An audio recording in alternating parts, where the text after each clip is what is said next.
Welcome, everyone.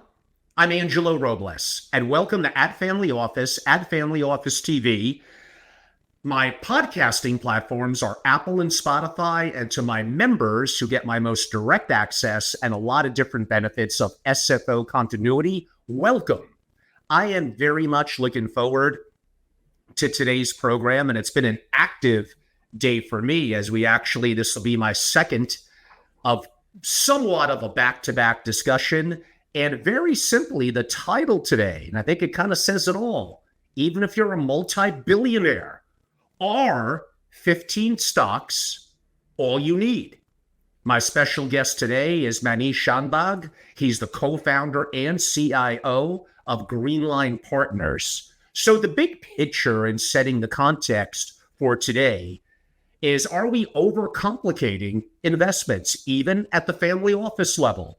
Could 15 carefully chosen stocks be all you need outside of cash to build a robust portfolio? And here's the key: that outperforms complex and often illiquid investments. So we're going to dive into why some of the world's wealthiest families, investors, SFOs, and family offices in general, outside of their residences and cash positions, choose to only focus on the value of completely liquid and transparent. Many of you heard the interview that I did with Nathan Troutman, who advised literally 3 of the wealthiest families to ever walk the earth on their family office. And although it wasn't actually, that was a conversation on directly investing in private companies, but we both laughed and chuckled maybe half an hour in and say, yeah, we each know multiple billionaires that simply and are pretty darn happy practically only investing in relatively an intimate number of public companies. So on that note, as we begin with our 15 stocks all you need, Maneesh, welcome to the show. Thanks, Angelo. Good to see you. And to give the audience a little bit of context, I've known Maneesh for probably about 10 years. We haven't connected since before COVID till I proactively reached out a couple of weeks ago. Back in my old incarnation years ago in my podcast, he was a guest and he did a lot of the heavy lifting on some papers that we published about this subject. So he's been very consistent and has been on it a long time. And again, as I'm an active allocator and investor, and I don't perfectly agree with his assessment, but I'm willing to be maybe 80% plus on board. So let's see where it goes. Why don't we start, Maneesh, with you? Say simplicity is the key to portfolio management. Can you elaborate? Sure. Yeah. So let me add a little color to this idea. What is a simple portfolio, and what is a simple portfolio for different families? Because you had a great interview with Leon Cooperman, and I listened to it, and there was something that he said that I thought was really powerful. Where he said, "Look, when you have a lot of money, it's your money. You can do whatever you want with it, and there's no one right portfolio for every family, but there can be a great simple portfolio for every family." And so that's what I want to talk about today. So for example, you could be a family that says, this whole investing game, it's not how I want to spend my time. We either as a family don't have an edge in a corner of the market, or we don't want to hire a team and build that edge. So then if that's the case, the smartest strategy for you is going to be a simple portfolio of index funds. Don't waste the time on trying to build out stock picking or a portfolio of hedge funds or private equity. If you have a few ETFs of index funds, stocks and bonds diversified, you're going to be good, and you'll probably outperform 90% of your peers. Another way to think about simplicity, though, is simple really means focus. And so that can mean a small handful of stocks, as Angela alludes to in the title of this interview, but a small handful of private deals. It doesn't have to be all public, but basically a small handful of positions that you understand deeply. And through that portfolio construct, you're diversified enough, but not over diversified. And I'll get into that in a second. And through that, you get this, what we call the compounding benefits of simplicity.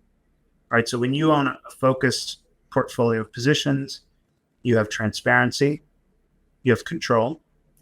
Through those two things, you have a clear picture and forecastability of cash flows, of taxes and tax forecastability, which is something we hear family offices complain about all the time. Hey, I have no idea what I'm going to pay for taxes because I don't get my K-1s till August or September. Huge complaint.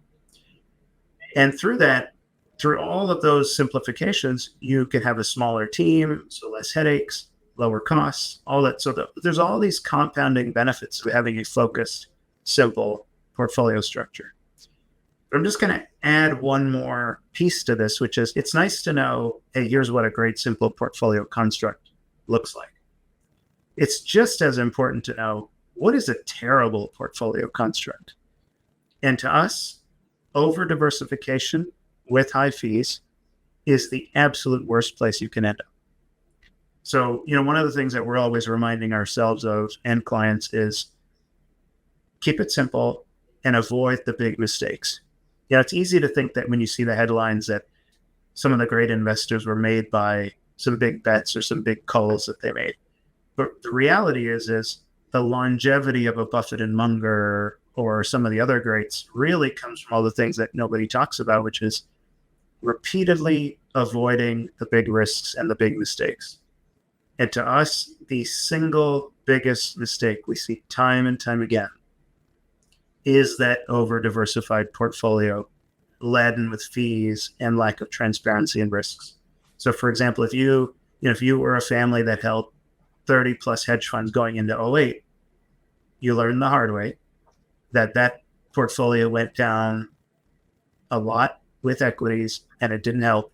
And you were stuck with a portfolio with tons of fees, tons of taxes, and no control. And the same thing is true today. We see this all the time. Families with 50, 60 plus different private equity fund investments. And we're now saying, oh, wow, this has not kept up with public equity markets. What do we do?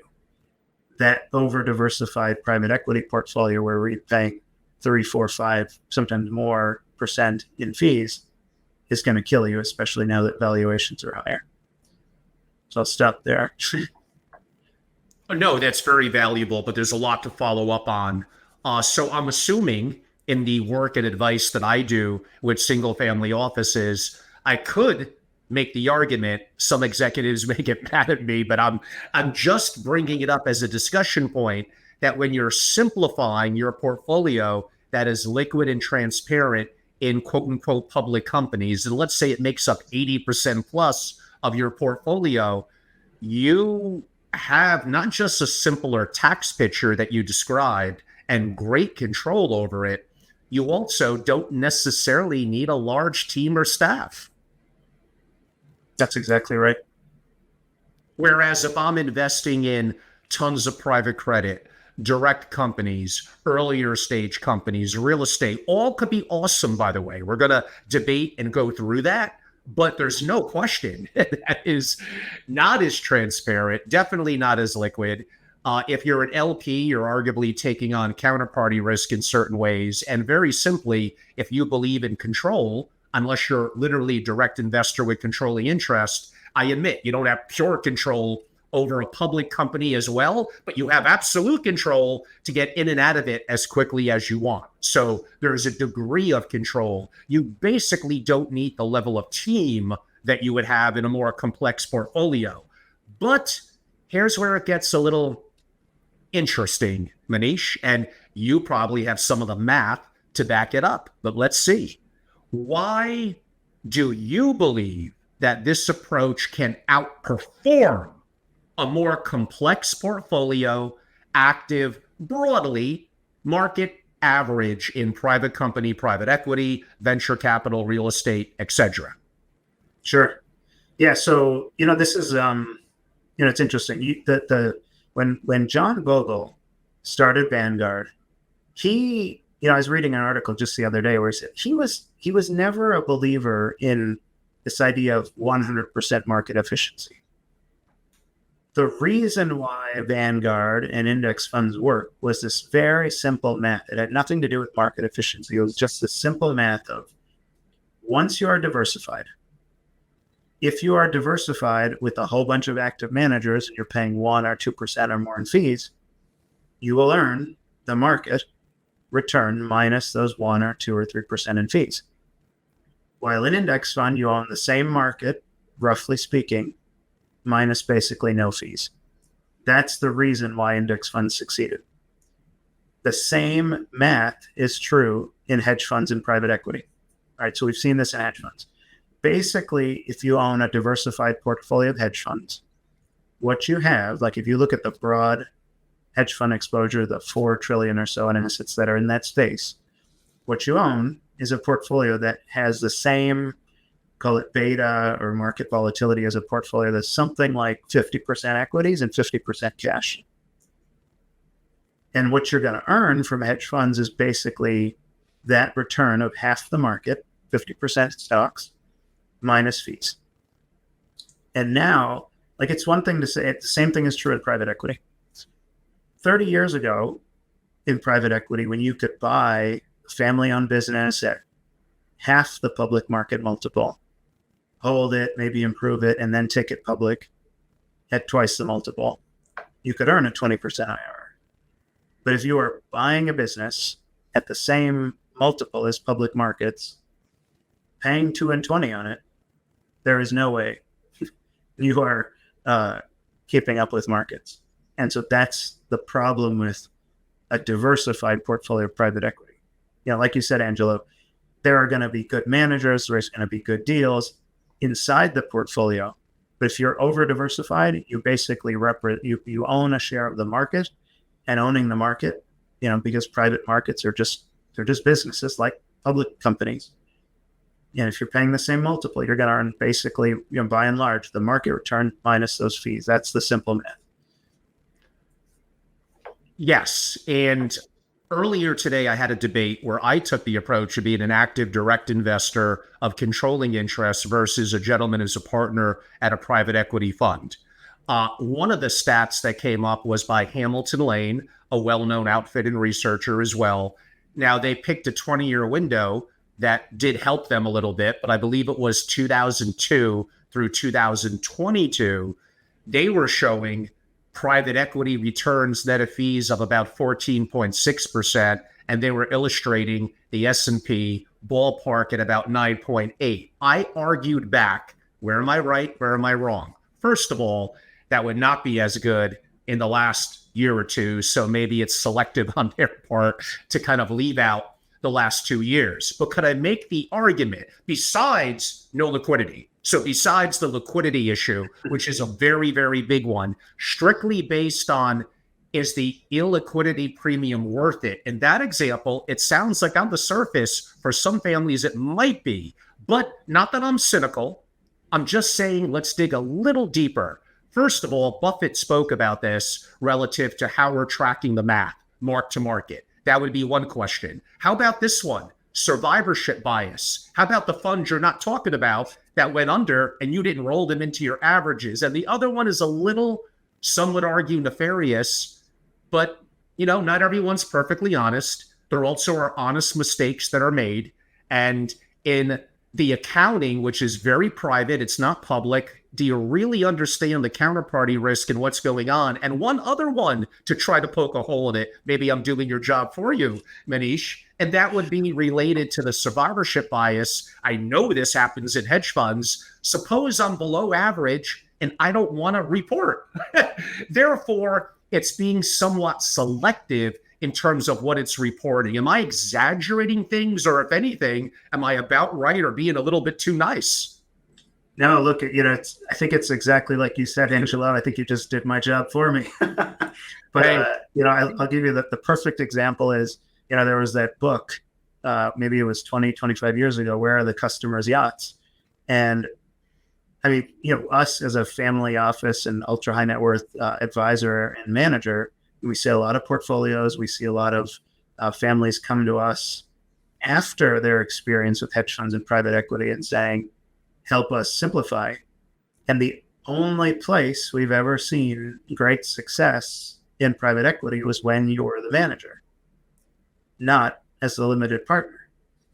And so it's simply the fees kill you. And I think, all the reasons that you pointed to in the data, with the data are correct. Yes. And again, I know the industry doesn't like to talk about that. Most family office people are too nice. This helps when you're effectively non-conflicted like I am, maybe unlike in the past where I could have open and honest discussions. And damn it, sometimes I'm just flat out wrong. And I want to be called to task and I want to learn. But hopefully this is one of the things that makes me a little bit unique in the industry. Uh, you mentioned, I think it was actually Charlie Munger who kind of relative to that quote, not making mistakes is more important as an investor than being smart. Now, he might have been a little tongue in cheek in that. But yeah, I guess if you're not making mistakes and you're a long term investor, and even then you have liquidity, could I make the argument, Maneesh, and maybe this is a lack of discipline, but if I'm an LP or ineffectively privates, well, now more than ever, I have secondary opportunities, but I'm going to take a hit and it's not instantaneous. But it almost forces me to be kind of in the market, where if I'm looking at the portfolio, it's relatively simple and straightforward. Am I going to be a lack of discipline or think I know better where I could start to become an active trader and it doesn't work out so well?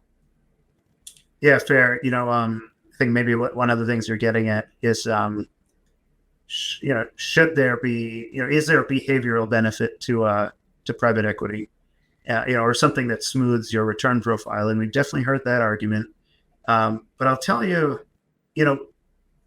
when you read the basics of behavioral finance on the internet, it makes it seem like the market conditions or the event you need to help your clients and family offices prepare for is the big drawdown, like the next '08, the next COVID crash, and so on.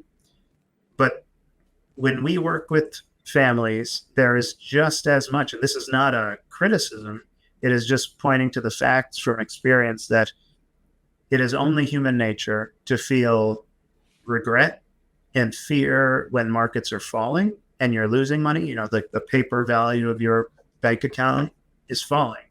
But it is just as powerful when everybody around you sees their S&P position going up. And if you're sitting there in private equity and it's not getting marked up as quickly, you're gonna make bad decisions. And so the behavioral argument for private equity, in our opinion, doesn't hold. I've heard Cliff Asness make the argument that because of the smoothing profile of it, that you could actually argue for lower returns for private equity because it prevents people from getting fearful in the drawdowns. But there's just as much FOMO on the way up. And you mentioned Leon Cooperman. I did that interview a couple of months ago. It was quite an honor. I believe Leon said my hour and 3 minutes was his longest digital interview by far he's ever done. Thank you, Leon. And by my standards, an hour is probably relatively on the short side. But he kind of more than hinted, and it's not theoretically incorrect, that hedge funds were a little bit hands tied behind their back over much of the last 10 plus years, in that interest rates, let's go with the verbiage, were somewhat artificially suppressed. And that made it harder for volatility, maybe harder to get alpha. Do you buy into that argument? And even if you did, is it now returning to more somewhat normalized rates? No, I don't buy that argument. And look, I have a lot of respect for people like Leon, but I think there's the reality of there are so many things. The financial system's complex. The broader portfolio management industry is very complex. It is very easy to fall prey to headlines as to why a certain strategy or group of strategies deliver the results it did. And I think more often than not, it's just, headlines and it's not correct. Let me just add one thing, Angela. The thing I'll say is that there is a simple nature of markets in that this is true in public markets, it's true in private markets. The term we used to, when I used to be at Bridgewater for 5 years, and the term we'd use there is you have to understand what is the beta in the investment you're making and what is the alpha. Separate your alpha from beta. And it's just as true in that when you're in public markets, every time you make a buy, somebody's selling to you. Same thing in private markets. If you're buying, somebody's selling to you. Both sides of that trade can't be right. And it depends on the time horizon. And so the nature is that as the combination of buyers and sellers gets more sophisticated, the odds of being right simply fall. And so, when I remember this, CalPERS, there was a headline, CalPERS was going to start deploying into hedge funds. This was 2002 or 3. Dot-com bust had basically completed. We were near the bottom. And naturally, as is always the case, investors on average are backward looking. So they said, well, look, we've just suffered this huge drop in our asset base. Let's jump into strategies that worked during this last crash. And so the hedge fund industry was, well under $1 trillion at that point. And by 2008, it was 4 or 5 times bigger. And as a result, the industry as a whole was basically the market. And so to me, it's the reason why hedge funds underperformed was the simple reason that markets were more competitive. There's just simply more sophisticated buyers and sellers on each side of the trade. That's the real reason. And I think back, and maybe I'm giving away my age, but the Wild West days of the 80s, the 90s, even the early 2000s, where I think I could make a stronger point against some of the things that you're saying, and that look at what David Swensen was doing. Look at some of the returns in the right venture capital, in private equity. Look at some of the hedge fund managers that were doing incredible, quote unquote, returns. What happened in the following decades where that simply became harder? Maybe as they got bigger, they became asset gatherers. They spent 3 months in a summer in the Hamptons. What was it? That's right. Yeah, no, look, even David Swensen writes in his book. I mean, he's another person that, so many people respect and admire in this industry, and he contributed so much. But in his book, I forget the name, on portfolio construction, he lays out the math for private equity. He lays it out saying, like, once you account for the leverage, very seldomly does a private equity fund on a risk-adjusted basis outperform the leveraged equivalent of public markets. And that's why he himself, as the founder of that endowment model that relies, that today, naively in our opinion, relies so much on alternatives, even he was saying, don't do it. Just buy, a few ETFs, stay with liquid public markets. And could you elaborate on how you believe a family of family office could effectively construct a portfolio? Sure. Yeah. So, like I said before, every family needs to go about this in a way that suits their needs. And that needs is a very broad word in this context, but, really generally say with the family office, you're dealing with multiple generations. Each generation has its own needs. Maybe the patriarch of the family, that first generation, has certain cash flow needs as they are maybe in retirement and just living their life. Maybe the next generation, some may be involved in the family business, some may not, but they may be more risk averse because they weren't the ones who built the wealth. So every generation is going to have different needs. So you need to solve, the portfolio needs to solve for those needs. Along those same lines, every generation is going to have its own risk tolerance, and so on. And so you need to solve for those family-specific factors through asset allocation and strategy. And then from there, go along these lines of what we're talking about, which is you have to pick the right strategy and you have to avoid the wrong one, which is the big mistake of over-diversified with high fees. When it comes to picking the right strategy, you have to ask yourself, do we as a family, do the family members who are going to be managing the portfolio or hiring advisors, do we have an edge? Is there a corner of the market or type of strategy that we think we can outperform in because we have the experience or some special skill set or know-how where we can generate that alpha? If not, if the answer is no, it is a no-brainer. Index funds, a diversified portfolio of index funds, matched to all these family requirements of cash flow, risk tolerance, and so on. If there is a pocket of edge, then that's when we would say, look, you want to follow this focused approach. Don't go farming out the portfolio to 50 different alternatives managers, because like I said, you will end up, I've seen this too many times, you will end up with a market minus high fees portfolio. That math has not been wrong since Bogle laid it out in a paper, must have been 40 years ago. But yeah, follow that focused approach, figure out the corner of the market that works for you, whether that's public stock picking or private deals, or even look, if you want to do startups, you say that's your edge. Figure out what is the right portfolio construct for startups, because seeding startups is a very different game than picking large cap stocks. The successful approach to both requires different portfolio constructs, right? For large cap stocks, a concentrated portfolio, kind of like Buffett will say, you're never going to make a lot of money in your seventh best idea. While in seeding startups, you want to be very diversified. So you need to pick the right approach, but focus on where do you have edge, and then otherwise, build around family cash flow, income, risk tolerance requirements.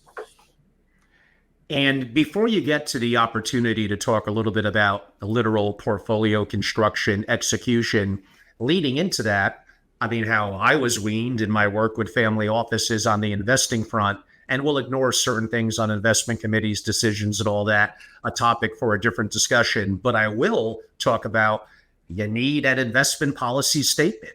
Depending on various trust entities, branches of the family, I could make a hell of an argument you technically need multiple.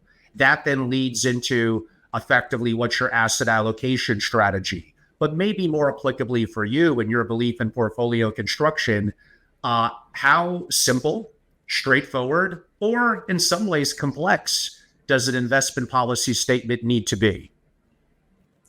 Sure. Yeah. Maybe I don't want to spend too much time on this, but it can be very simple. I think to your point at the start of this interview, whether you have $10 million or 10 billion, the amount of money, in our opinion, doesn't change the investment policy statement on its own.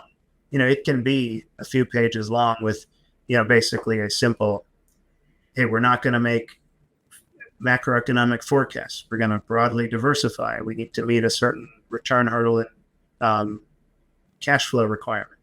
And we're going to achieve that with a small handful of positions that give us enough diversification. There's no reason why a multi-billion-dollar family can't do the same thing. There's no reason why it can't be that simple. Markets are liquid, and the products to access them are liquid and large and low cost. And it, like I said, I mean, the math is pretty simple. You will outperform 90% of your peer group just doing that. Before we get to ideas on portfolio construction for, say, 15, I'm going to ask you about the 15. Now, maybe it's an arbitrary number to be a good clickbait title in the thumbnail on YouTube. Could I make the argument one of two ways? Actually, potentially, it should be less. When I look at certain 13Fs, speaking of hedge fund managers, often they're relatively concentrated in 3 to 5 and much more smaller allocations. Leon actually spoke about that in some of his picks in the program a couple of months ago that I did. Now, the converse of that, could I state that maybe 15 is a little too lean, and would I get value in diversification without making it more complicated going to, say, 30? Yeah, sure. Yeah, no, let's talk about this. This is, I love this because I think way too many people are online talk about stock picks. And not that there's anything wrong with it, but to us, it's a little closer to investment porn. The most important topic is strategy. It's the strategy level conversation on portfolio construct. And there are just not enough people talking about this, in our opinion. And so to your point, look, it really depends on a family's goals. We see this all the time. You see certain wealth creators who are just like, they're still in this mindset of, I'm going to keep hitting it out of the park, keep generating more wealth. That mindset almost certainly requires the goal of outperformance and to outperform at public markets, you need to have a concentrated portfolio. It's like broadly competitive markets generally do a good job of keeping prices close to fair most of the time, not all the time and not perfectly, but enough so that you say opportunities come around not that often. So you have to take a concentrated portfolio. So it goes back to, that Buffett or Munger saying like, something like 6 stocks is all you need to be diversified. But that comes with a lot of lost sleep and a lot of stress unless you are living and breathing that portfolio. And so the other end of the spectrum, which is still a very smart portfolio, is to say, my number one goal is not to keep hitting it out of the park, but is to preserve what I have and still grow it at a good rate. And that requires diversification. Diversification number one. And what is diversification? It's something like you're saying, Angela, like it can start with 15 to 30 positions. They don't all have to be stocks. It can be a mix of stocks, bonds across sectors, across geographies. You just need to be modestly diversified enough. And where that comes from is that, you want to build a portfolio that's robust to a wide range of things happening in the world. And when you're a family that's going to be passing along wealth for a generation or more, you think about what has happened in the world over the last 50, 70, 100 years. You think Great Depression, multiple wars, the dollar losing 98% of its value relative to inflation, and gold and off the gold standard. You just go on and on and on. The advent of radio to the internet to now AI. You have to prepare for this much change in your portfolio. And so diversification is the key to preparing for all these sometimes crazy things that are going to happen. That is true. Now let's get a little bit into what specific criteria do you use to select whatever it is, 5, 15, or 30? What level of sector diversity? Do you follow large cap, mid cap, small cap, micro? Walk us in a little bit through the process. Yeah, sure. Yeah, no, this is, we actually don't use any of those layers. No, I mean, we, because myself and another one of our partners, we came from Bridgewater Associates. And so we, they have a framework that we think is grounded in the most fundamental aspects of finance, which is that, if you look at the present value formula, but I don't want to get into the wonkiness of the formula, but growth and inflation surprises are the thing you want to diversify to. And there's a lot of ways to do that. But let me just talk through what I mean by that is that, let's take 2020. A better example is 2008, but any one of these surprise periods, the world is going along at a certain pace, economies are growing, and then there's a shock. And so that 2008 shock is a growth shock. Global economies have this contagion that leads to contraction, mass unemployment, defaults, and stock markets fall 50%. You can prepare for these growth shocks through diversification. One simple way is that what works during a growth shock is simply bonds, owning high quality government bonds. Now, let me just stop there for a second. Family offices hate bonds. And in the US, rightfully so, because you pay about half the returns away in taxes. But at least as a starting point, like when stock markets down 50% in 2008 or, 30 or 5 or so percent during the COVID crash, bonds were up. So they protected you. But that's not the only way to go about doing that. You can invest in what we call bond-like equities. So that can be companies in sectors that are more what we call essential service sectors. So that could be, people are not eating less food in a recession. They're not cutting their electricity, turning off their electricity in a recession. So like utilities and food staples, but also, in this modern age, what are the equivalents of essential services? It's like our phones and data in the cloud. are just as essential to the functioning of our modern economies as, say, food was 100 years ago, or food always has been. So there are bond-like equities, and there's lots of ways to define that are a more tax-efficient way to protect yourself against growth shocks. So that's an example of, think about diversification from the standpoint of growth surprises and then inflation surprises. When you look at, anybody who reaches out to us, we'll show you this data.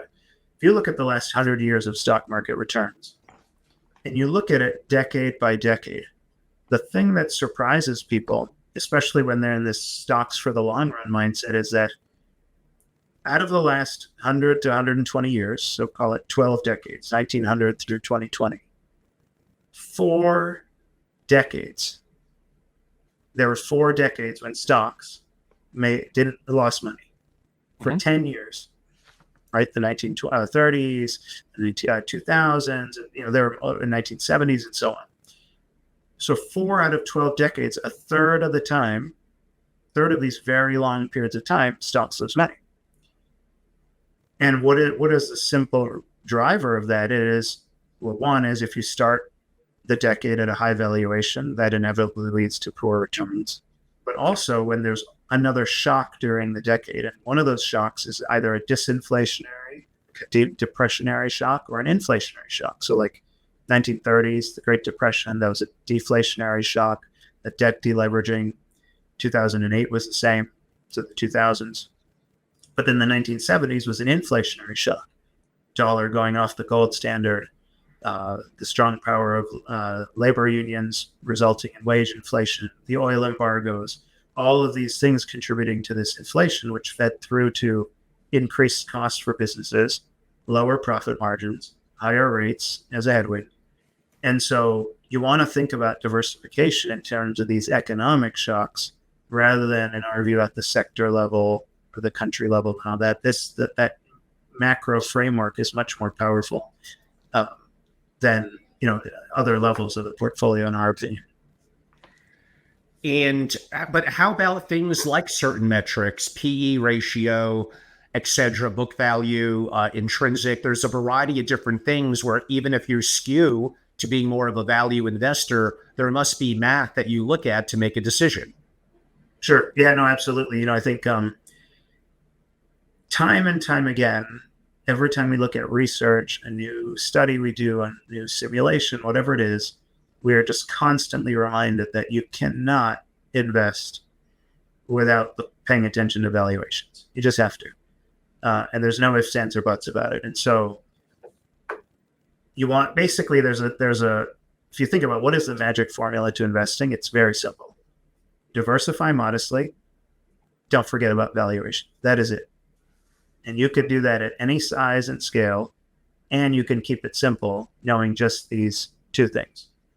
And so, yeah, absolutely, you have to pay attention to valuation. It makes no sense I think maybe that's what you're getting at, Angelo. It makes no sense to us to diversify, to say, 10 years ago or 10, 12 years ago, to say, I'm going to diversify out of my stocks to buy bonds yielding 1%.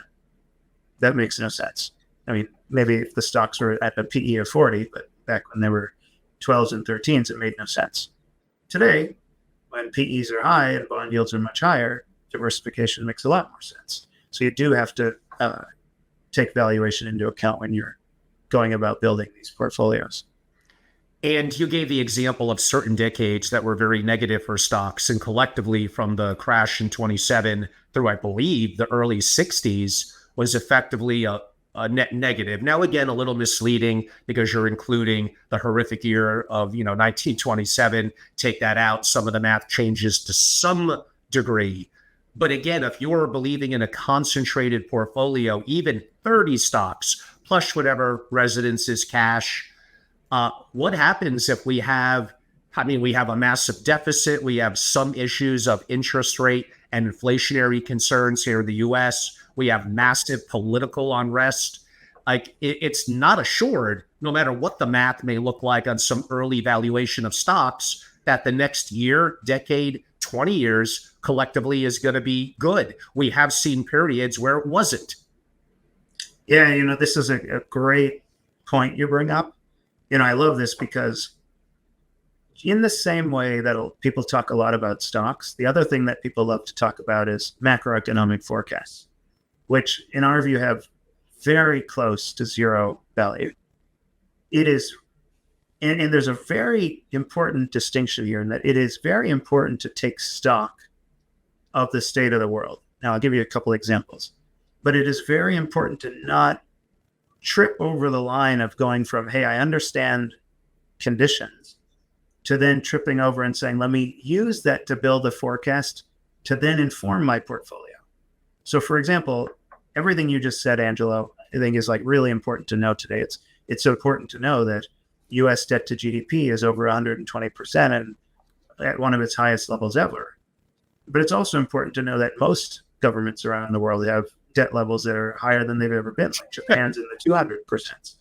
That we saw with the 2023 mini banking crisis that the financial system is fragile and that it is constantly going to be in need of rescue, and that we live in a super interconnected world, both because of the internet, global trade, and so on. That the risk of contagion in financial markets just keeps growing, and the fragility of the system and debt levels only contributes to it. That the greater the complexity around you, the more valuable it is to have that simple, understandable portfolio. Because when you have a complex portfolio, that's another way of saying, I don't really understand the risks. I don't really, like if I have a diversified portfolio of private equity funds, I don't really know how much leverage I have in there.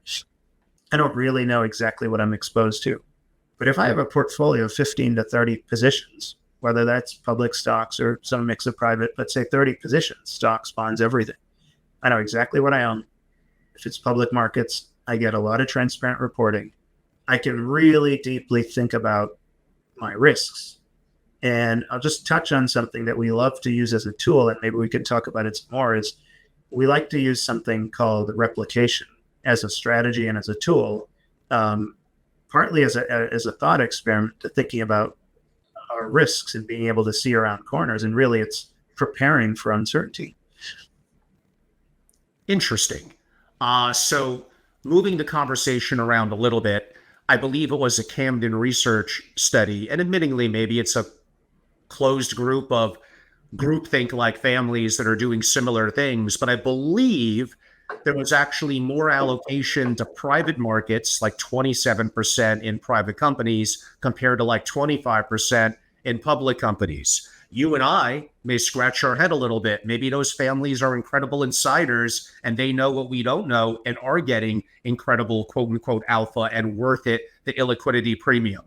But if you're thinking that perhaps families are opening up to liquidity and transparency, to the realities of the market, at least the last 10 years in public, there appears to be certain segments, maybe pretty strong ones, of the family office community that are saying, no, there is still value, even with illiquidity, even with me not having maybe the full picture. And now, again, I gave an example of the Hamilton Lane where certain things could get skewed and you need to think a little deeper and think for yourself. But how would you respond to that? Are families having an edge that we just don't know? Or are, I'm going to be careful with the words I choose, they're overcomplicating things? How about that?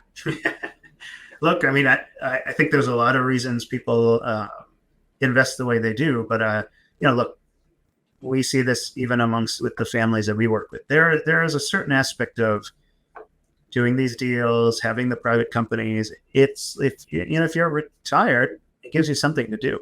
It's something to talk about to friends, that kind of thing. But that doesn't mean it's necessarily going to outperform. I think, just touching on this replication thing, what we love to do is, this idea of replicating a manager, basically copying their holdings, you can do in private markets too, which is surprising. But, say with public markets, everybody knows that these managers, they have to report their holdings through 13F filings. And so, if you have a manager that you have high conviction in, you can copy them. We do that. And I think it's a great strategy. But as a thought process, as a tool, I think it's really powerful in private markets. So I'll give you an example of something families families can do. But let's suppose a family said, look, we want a 25% allocation to private equity, and we need to build that up. Now, look, you and I, Angela, are going to recommend against that based on everything we know. But let me give you 3 ways you could think about getting that exposure, but without the complexity of capital calls and trying to line up vintages and all this kind of stuff that comes with private equity. Is that one, you could say, how else can I get private equity exposure through public markets? Well, what if I bought shares of Blackstone and KKR, the big behemoths? Their portfolios across their $1.5 trillion or so that they now manage basically represents a huge chunk of the entire private equity universe. So owning those companies, you own the fee stream that they're charging you. Now, the other thing that's interesting, pretty good business the last couple of years. The other thing is, right, we know that private equity, at least according to the data we see, has barely kept up with the S&P. But Blackstone and KKR stock has outperformed. So you actually outperformed by owning the fee stream than participating in the deals. So that, I think that's one smart way to play, participate in private equity. Obviously, to your point before, Angelo, about valuation, you need to pay attention to valuation when you buy those stocks. But there's enough public market info out there to help you assess. Another way is to look at what are some public companies that are following a private market strategy. So you take Berkshire Hathaway, or one that not everybody knows about, but that's coming more into the mainstream, say the Constellation Software. Yes. These are 2 super well-run businesses. Now, finds Berkshire's a behemoth and all that stuff, but, that have also done really, really well for a long time, that you get the liquidity of public markets, you get transparency, but they're following a similar private market strategy, but without the fees and complexity and reporting issues and tax issues. The third is that you can just look at the exposure and say, what does a broad private market exposure give you? Or whatever it is that you're trying to achieve, whether it's a diversified portfolio of private equity funds or deals in a certain space, and say, well, let's suppose, for example's sake, I'm trying to get exposure to the private equity universe. Well, we know that whether I buy the local hardware store or shares of Home Depot, I own hardware businesses, home hardware. Well, it's the same idea with private equity. If I own a bunch of smaller leveraged businesses, well, I can buy the equivalent in public markets, whether that's small cap or some leveraged subset of small cap companies.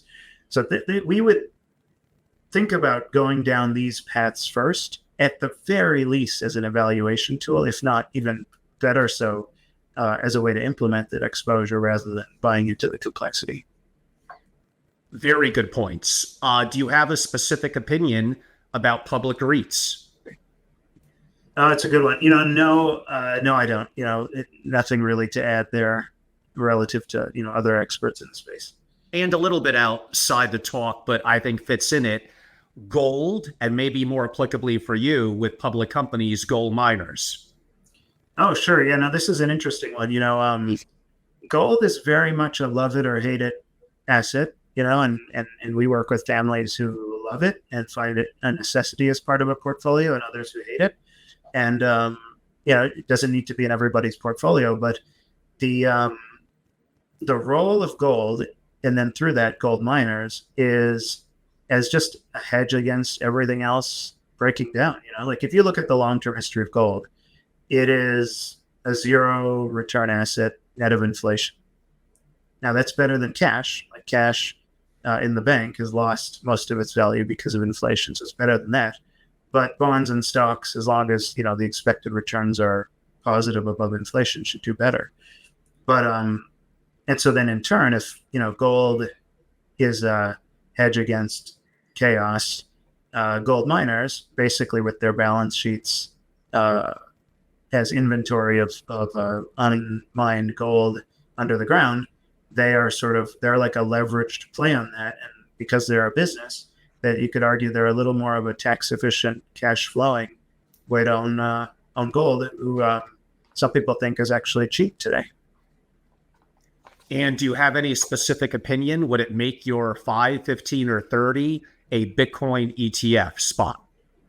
Yeah, no expertise there. I'll just I'll go with what Peter Thiel said in a recent interview where I think he has sold most of his Bitcoin now that the retail inflows have happened. So I'll side with Peter on this one. My little insight relative in the world of crypto: be careful of what people say. It may be different than what they actually do. Got it. Okay, good to know. It's a little bit out there. It's probably more macro-ish, but my audience knows I enjoy to interview macro strategists, economists. Dollar denominated. Basically, dollar is king. The world kind of settles in dollars. That's getting a little weaker and a little weaker.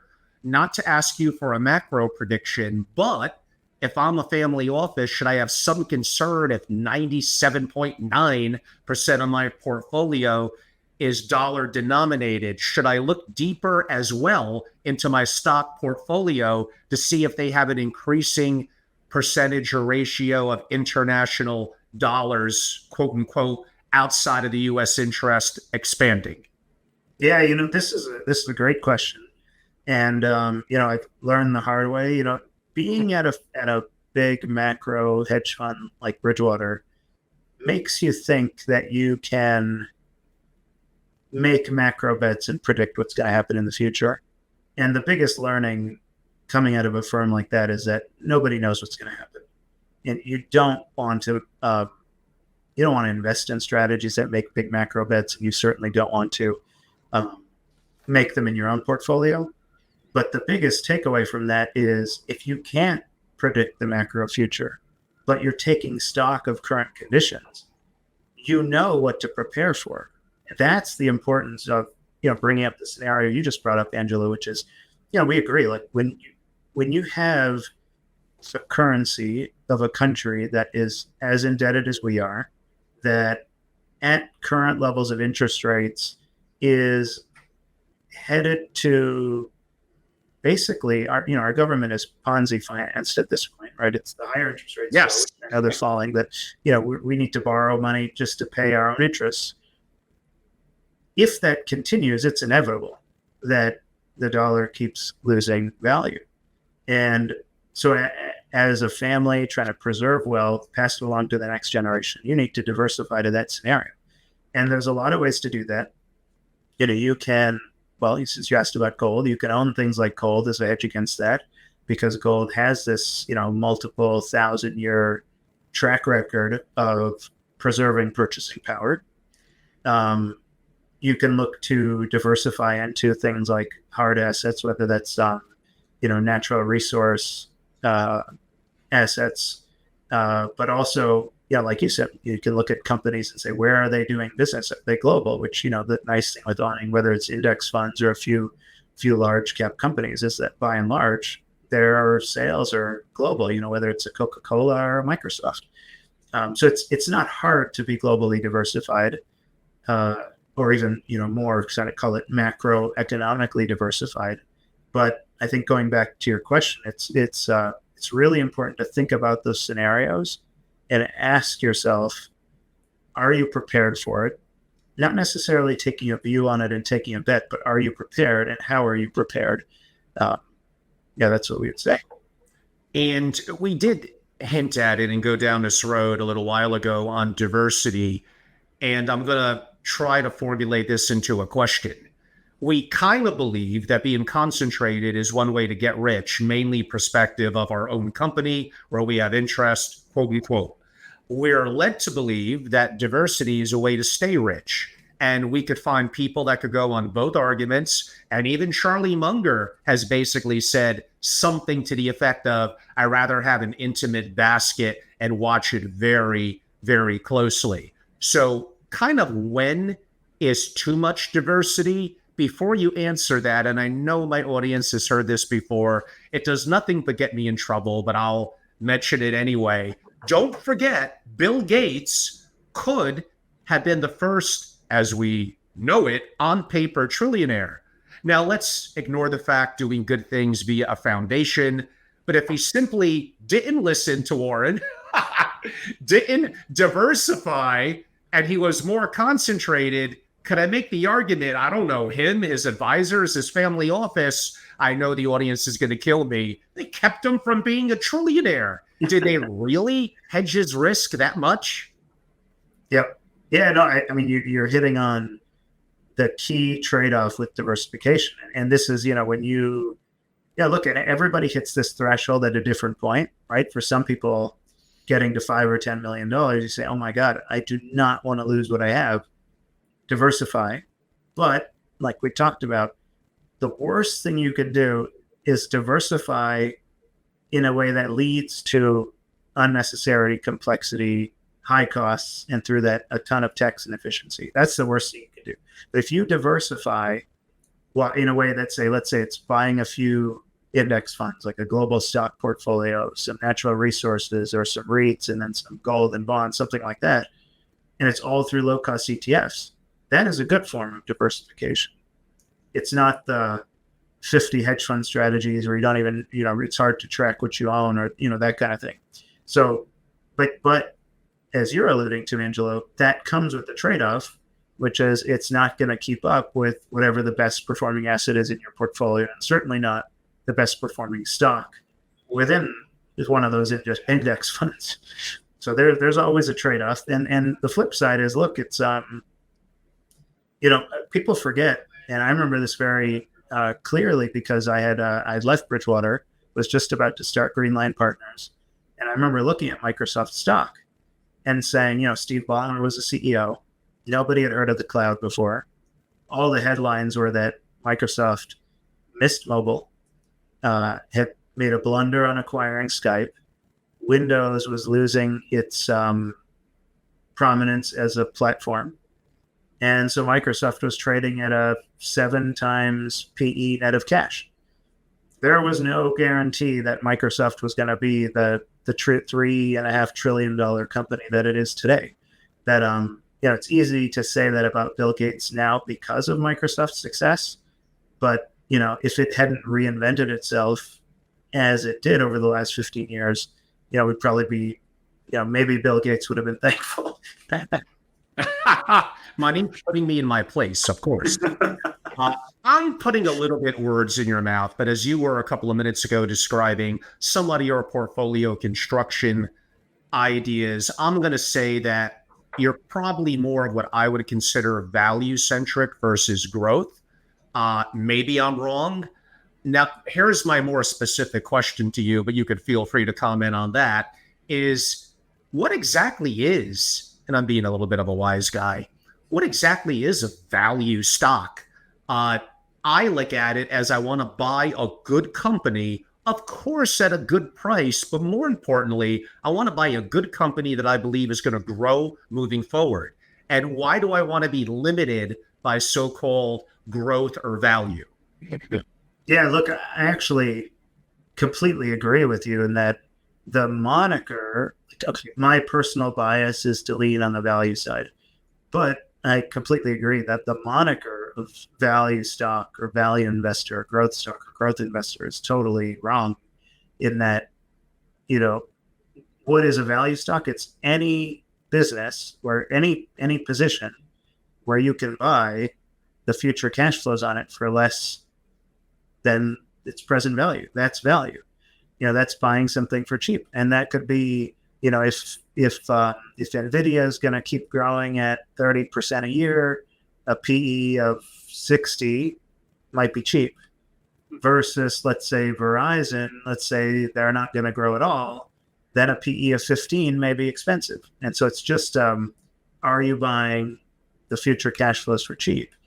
The problem with both styles is that value investing tends to buy slower growth businesses, and there's always the value trap of one that's in decline permanently. And growth has the opposite problem where the rate of growth rarely continues because competition enters the space and stuff. So more often than not, growth investors end up overpaying. So both styles, as traditionally defined, have their flaws, but in the end, really, all you're trying to do is buy cash flows for less than they're worth. Indeed. As you mentioned several times, you were at Bridgewater. Bridgewater is an iconic organization here in the great state of Connecticut. Obviously, Ray Dalio, speaking of macro and some of his opinions and thoughts, he wrote some incredible books on principles. What were some lessons that you learned? And you actually hinted at one or two of them already, but what maybe stands out to you that my listeners and family offices could learn from? Yeah, sure. One of my favorite stories is, when you like you said, when you think about Bridgewater, you think of macro, the views that are in the press and on LinkedIn, and these forecasts and views. But inside the firm, the thing that people don't know is like people like Ray would walk around and say, he who lives by the crystal ball eats glass. So they were one of the first who would say it is so dangerous. You have to be so careful when you are managing money based on a forecast. It is far more reliable, far better to prepare for an uncertain future rather than to make a bet about the future.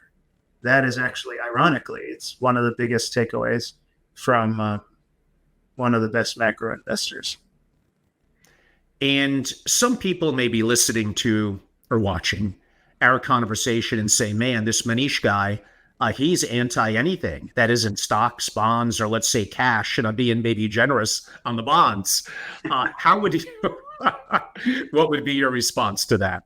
Sure. Look, I mean, there's an element of truth in that we really believe in simple is better. Simple more often than not beats complex. But just to be clear, what we're not saying is don't ever do a hedge fund, don't ever do a private deal. That is not what we're saying. We're just saying that, one, the worst thing you can do is over diversify and pay high fees. Two, if you are going to take the complexity, tax inefficiency, or tax loss of tax control from hedge fund or private equity, first, as part of the analysis, as part of the due diligence, do the thought exercise of how else could I get that exposure? How could I kind of replicate it? I'll give you another example just because maybe your listeners will appreciate this. I remember about 10 years ago that the venture capital industry, we both know, goes through its cycles. And, the hot venture investment and venture theme about, you might remember, Angela, but maybe 10-ish years ago was direct to consumer brands. And so, Warby Parker was developing its name, Casper mattresses, things like that. Mm-hmm. And, so a lot of investors were piling money into venture funds who were then investing direct to consumer. And the thing we realized, we said, what is another way to get that exposure? Well, a huge amount of that venture money, ironically, because they were trying to build brands through online advertising, were ending up as revenues and profits at Google and Facebook. So you're like, a better way to play that theme was just on Google and Facebook. And, so it's just like going through that type of thought exercise. And, you could do the same thing today and say, okay, look, there's tons of venture money going into any startup that has the word AI in it. Well, who are the picks and shovels providers to the AI companies? It's the cloud providers, Google, that is the Microsoft, and then of course, the NVIDIAs and the chips of the world. That might be, a better way to play that. But again, go back to valuation and make sure you're being sensible there as well. And I suppose I have to bring up, my audience is expecting it, where we'll probably definitely have a disagreement, and let's see where it goes. I have been on record, based on my decades of experience in traveling the world, that dynastic wealth, that building and maintaining a family empire, commonly, not all the time, commonly is going to come from the ownership and controlling ownership of a private company. Of course, it could be one that was founded by that person or family. It could also be like Elon with Tesla, where you're buying it. My points are going to be control, and here's the big one, engaging the rising generation, how the world really works. How do you source deals? How do you negotiate? How do you do initial diligence? How do you come to a price? What kind of financing? How do you do further diligence? How do you understand management, hiring and firing, making tough decisions, failing? I think these are things that are hard to learn in school and kind of hard to learn in public stocks. Do I admit that is more illiquid? You bet. Is it more concentrated? Sure. But as we discussed, in some ways that might be good. Am I recommending 100% of the allocation like that? Probably not. But to just assume that my family and my generations are going to be fine, where passive as passive could be, I don't know. I'm just not really seeing that when I meet multi-generational dynastic families.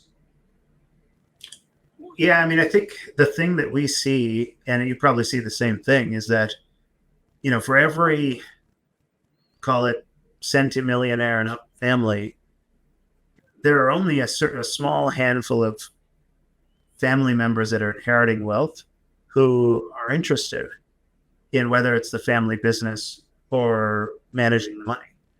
And so, if the family office splits up with each generation, there's going to be certain family members who just say, I want to go, do my job or do my hobbies or whatever it is they do, and hire an advisor. So with those people, what they need to be careful of is making sure they hire an advisor that's aligned with them, that follows this kind of simple approach that's focused and helps them, that is aligned with them and helps them preserve that wealth and grow it at a modest rate. For those family members who are, interested in getting engaged in the business, then it's a totally different story. And I think to your point, it's like if they want to grow that wealth like their previous family members, and they're going to have to, in a way, do what their parents and grandparents did, which was take risk, build businesses, and so on. It's that's going to be, in our view, probably more the route to a new level of riches than, say, spreading your wealth across and paying 2 and 20 to a lot of private equity managers. You mentioned Berkshire a couple of times, of course, a darling of value. Warren, of course, is a legend. Yeah. What happens when, who knows when Warren moves on? Are you going to have to reevaluate immediately? Are you going to sit on it for a year? What's the succession plan? But there's only one Warren Buffett. Right. Yeah, no, that's right. And I think Charlie has commented on this, and I think I think Warren's done a good job of getting his shareholders ready for this, and that if he dropped dead tomorrow, he's made the point that he thinks Berkshire stock will actually go up. It'll pop because he's holding on to all this cash, which I think it's approaching $300 billion in cash at the moment, in part because it would be an estate tax liability for him, or at least it's an unnecessary tax bill for him. As soon as he passes, he has a great stable of next generation managers who can pay a special dividend and reduce the headwind that they may have to face from just having to reinvest so much cash. But I think by and large, shareholders who own Berkshire, who have been following the company, are very comfortable with the next generation of management. And there's probably many decades to go before you have to worry too much about the fortress that is Berkshire.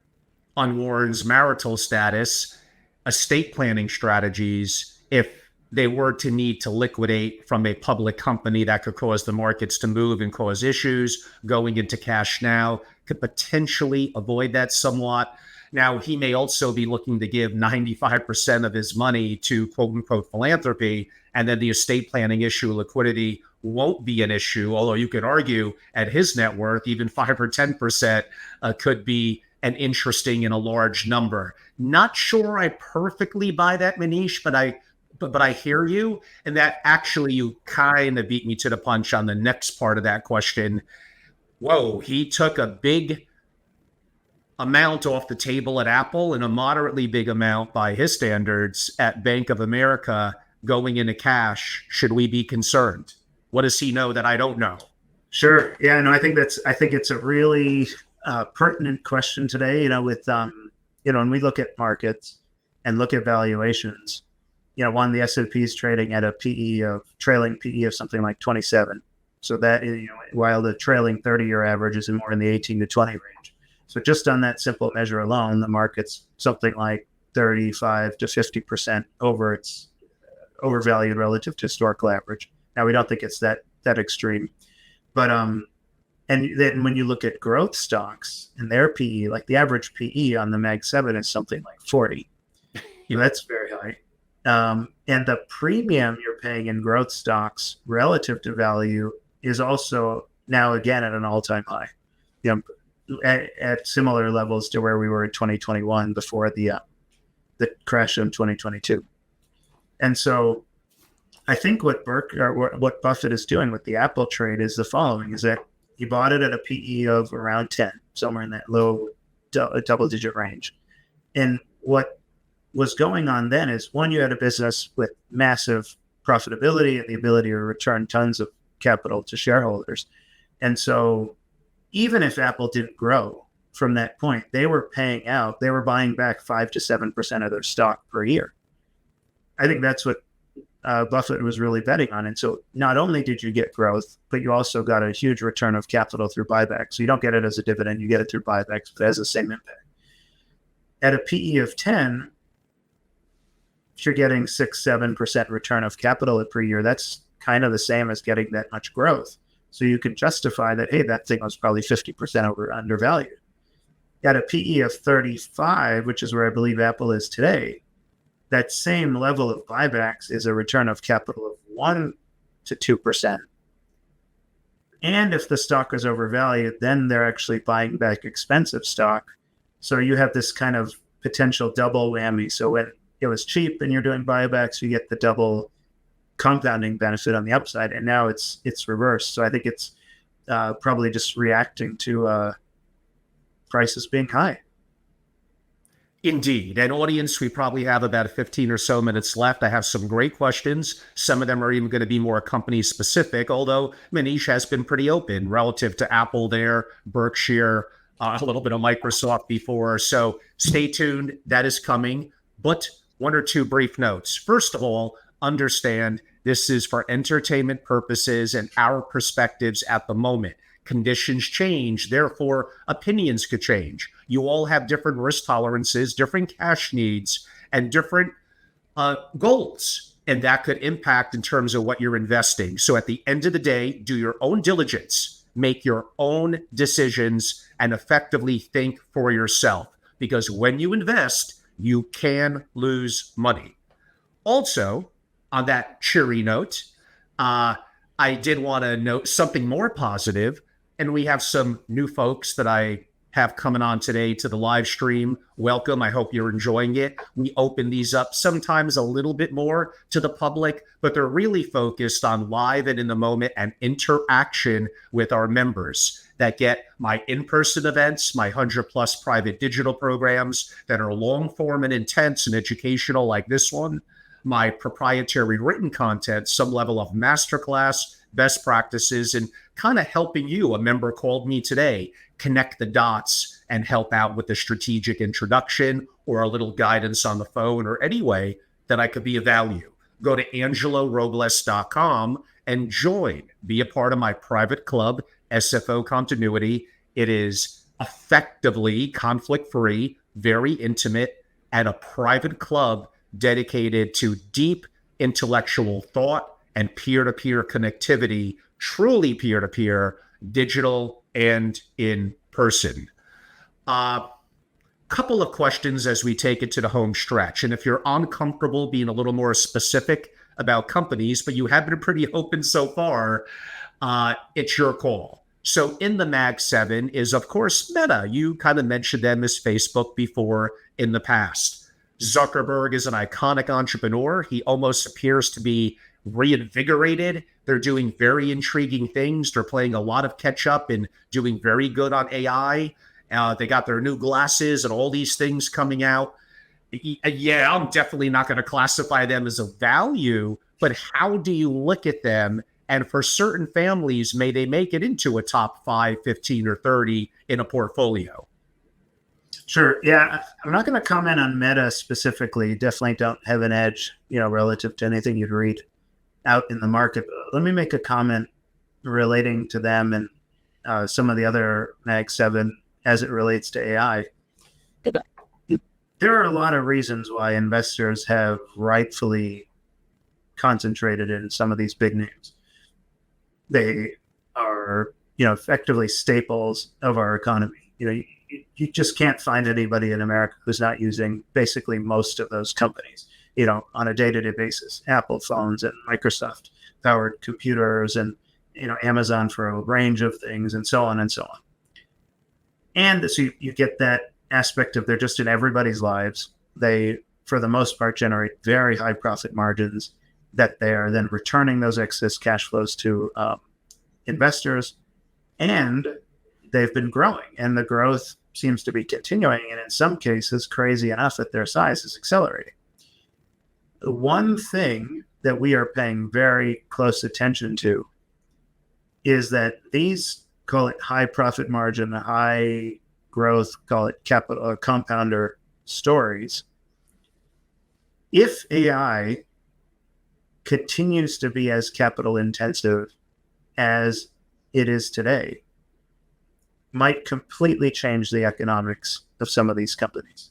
And I think that is something that investors need to really pay attention to.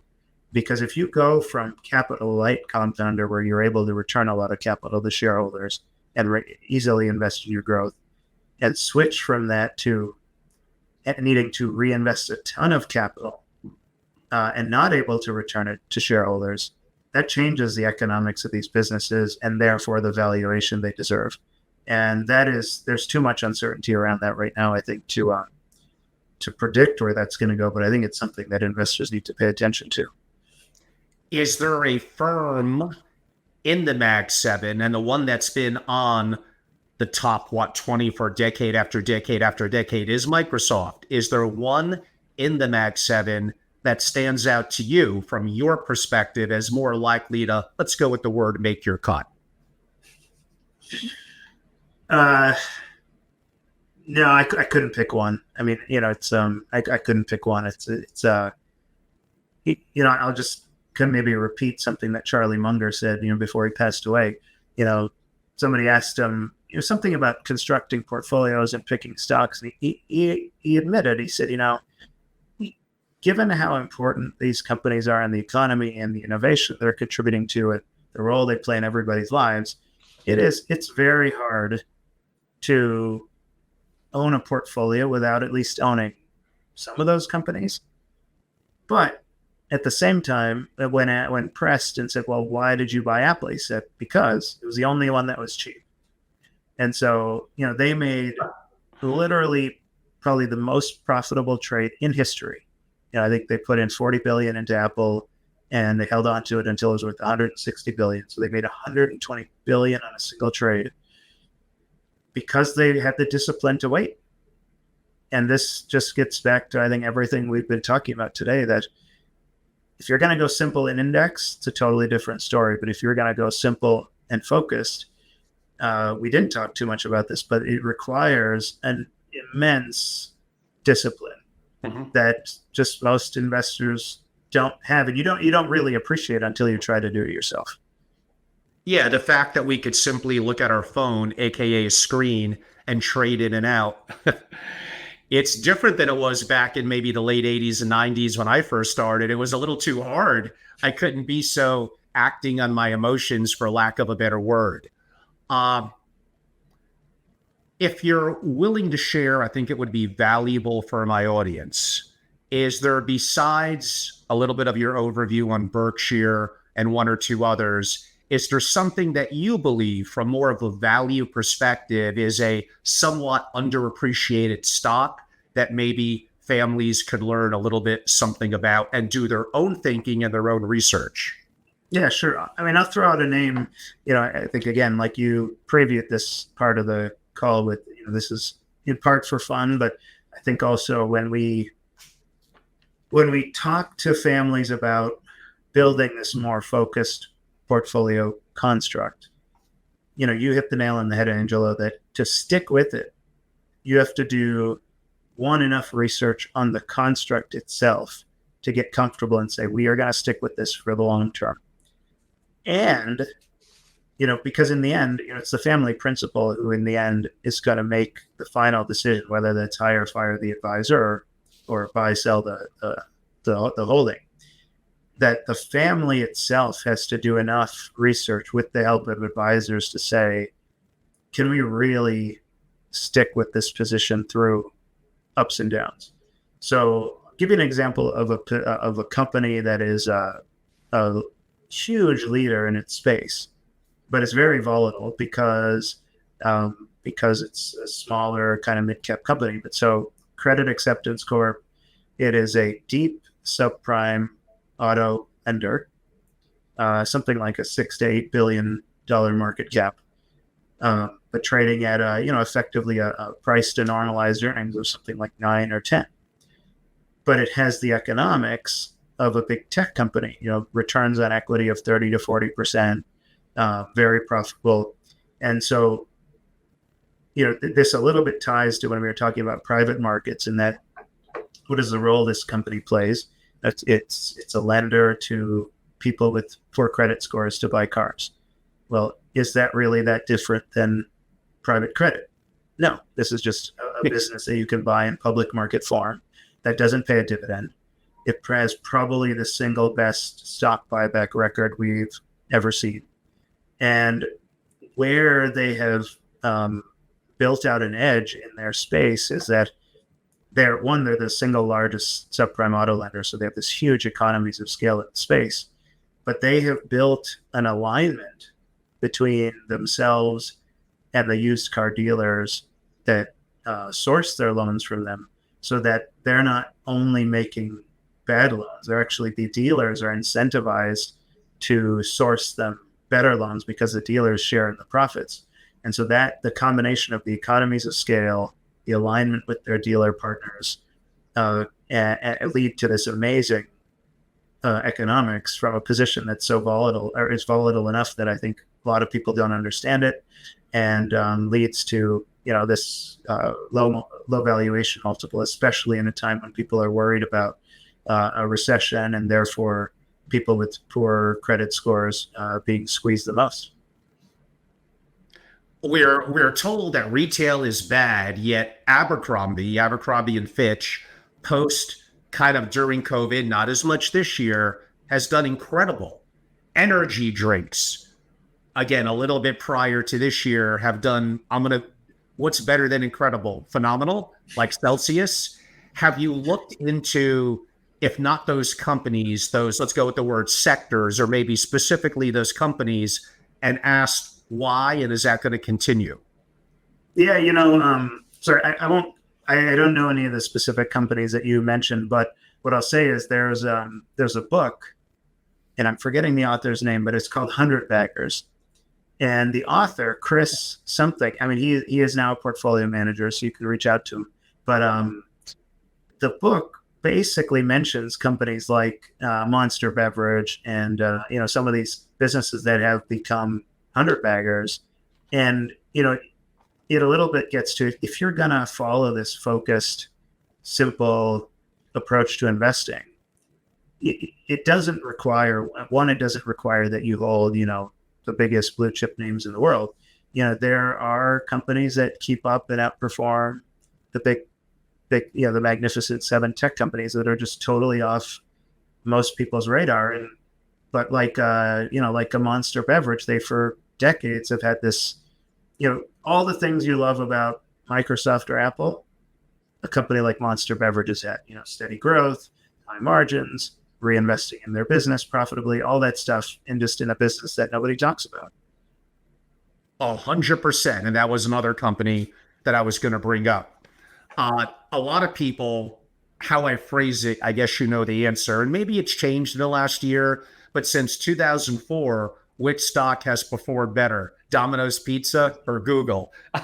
Now, it might have changed in the last year, but overall in that 20-year window, as far as I know, you could tell, or I wouldn't have asked it, the obvious answer by a small margin is Domino's. And other stock that those of us that travel in our car and want to enjoy a good steak, Texas Roadhouse, including this year, has done phenomenally well.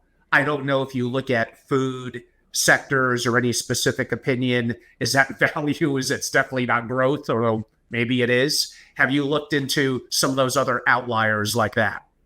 No, none of those specifically, but I think, just because this is fun to discuss, but I think it's a perfect example of why a focused portfolio, like a simple focused portfolio, can work so well. And that, when you have, say, something like 3,000 publicly traded stocks and so many more private businesses in the US, and then you add stocks outside of the US, you have, say, 10,000 different companies to pick from. If you have a billion, let alone 100 million, there's no reason why you have to your universe has to be, large cap companies. But two, if all you need to find is 15 to 30 positions out of a universe of 10,000, even if markets overall are expensive, it doesn't mean, if you're patient enough and disciplined and do your research, and again, with the help of the right aligned advisors, that you can't find, a small handful of these companies that are, going to outperform. And, and look, it'd be very one-sided to make you think that, we're going to find the next Texas Roadhouse or Domino's or Credit Acceptance. But, the reality is when you're, call it, taking bets, like building a focused, simple portfolio, you're going to have losers. Everybody's going to have losers. But it goes back to that big idea of avoid the big mistakes. So, in a portfolio, you're going to have winners. Don't trim them too quickly. You're going to have losers. Let them compound themselves out of existence. And, if you're not too active and you follow the right portfolio construction and sort of buy and hold strategy, even in a portfolio with, plenty of losers, you will, you'll do really well. Well, I'm definitely going to have to check out this 100 Baggers. That sounds like a great book and interesting guest. And I always thought, depending on, again, your risk profile, obligations, if you're younger and you're putting in the work and you have sometimes, again, too much money could be an albatross in its own way. Could you get, quote unquote, 40, 50% returns in the public markets?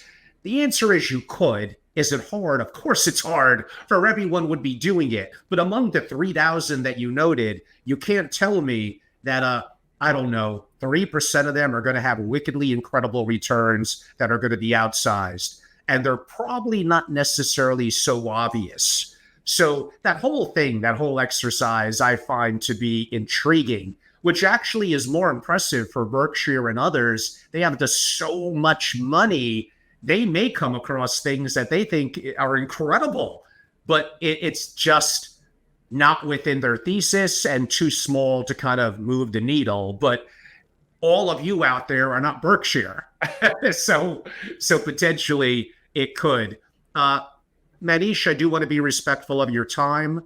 If you had a closing commentary for our investors and family offices could learn from, and then if you don't mind, share how people could learn more and reach out to you. Sure. Yeah, no, I think I'll just remind everybody that, the real secret to building a great portfolio and a great family office is build the strategy around this idea of avoid the big mistakes. And you'll avoid those mistakes and you'll capture the upside along the way. And so if, we've written lots of papers along these topics and we're more than happy to discuss it with anyone. But if you'd like to reach out to us, you can reach our team at info@GLinePartners.com. And do you have a LinkedIn profile? Could people learn more about you on that? We do. Yeah. You can look up myself and Greenline Partners and our team on LinkedIn as well. Thank you. And Maneesh's last name, by the way, is Shanbhag, and first name, Man as in Nancy, Eesh. I've known Maneesh for years. I highly recommend, at minimal, you follow him on LinkedIn. Maybe go to their website, learn more, have the opportunity to interact. The more smart people we connect with, the better. You may disagree, and that's okay. At the end of the day, think for yourself and form your own thesis, but you need to have some of the right inputs and possibly some inputs that in theory you would disagree in, because again, it helps you kind of first principles thinking and think for yourself. So everyone, I'm Angelo Robles. I hope you enjoyed it. Go and follow me on YouTube. I got the king of the monikers for Family Office. I registered it years ago at Family Office. I also have at Family Office TV, again, Apple and Spotify via podcast. I technically have a Rumble account. I may start to do occasionally some proprietary things on there. That's probably under my name or at Family Office or something, but you could find it. And again, those that would like to take it a step further, be an active member in my private club. And there are some selective consultative and other relationships around the world that I take on. Simply go to Angelo Robles, my name, ROBLES.com,